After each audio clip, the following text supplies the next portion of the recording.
بعض اوقات خوشی کسی خواہش کے حصول کی بجائے اسے ترک کر دینے سے ملتی ہے۔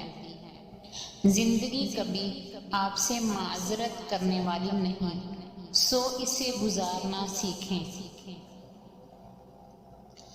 ہر وقت لوگوں سے گلہ مند ہونا بیکار فعل ہے، کیونکہ لوگوں کا اپنی دلکشی کو ہر وقت آپ کے لیے برقرار رکھنا ان کے بس میں ہے ہی نہیں۔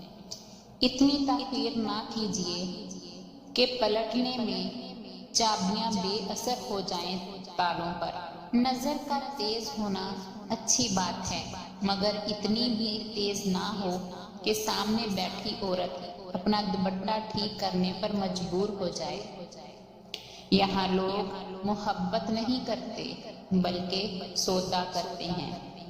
اس سودے میں کسی کی پاکیزگی جاتی ہے، کسی کی سادگی کا ہنر، کسی کا جسم، کسی کی جان اور کسی کا ایمان۔ ہم نے صرف بولنا ہی سیکھا ہوتا ہے، چپ رہنا نہیں۔ چپ رہنا بھی سیکھیے اچھی زندگی گزارنے کے لیے۔ یہ بہت اہم ہے آپ کو پتہ ہو کہ کب کہاں چپ رہنا ہے اور کہاں بولنا ہے۔ ویرانوں میں ایک کشش ہوتی ہے، مگر وہاں رہنا کوئی نہیں چاہتا۔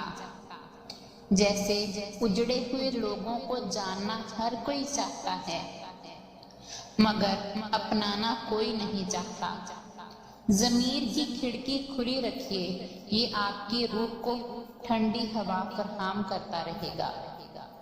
گھڑی کی سوئی اوقات بتاتی ہے، انسانی جسم بھی ایک گھڑی ہے اور زبان اس کی سوئی ہے جو بندے کی اوقات بتاتی ہے۔ اے رب مجھے تنہا نہ چھوڑ، تیرے سوا میرا اور کوئی سہارا نہیں۔ مجھے دکھوں سے نجات دے اور مجھے صبر سے جینا سکھا دے۔ استغفر اللہ اور اللہ سے معافی مانگتے رہو، یہ وہ جگہ ہے جہاں کسی کا دل توڑا نہیں جاتا۔ انسان کے آنسو اس وقت مقدس ہوتے ہیں جب وہ کسی اور کے درد اور تکلیف کو محسوس کر کے نکلیں۔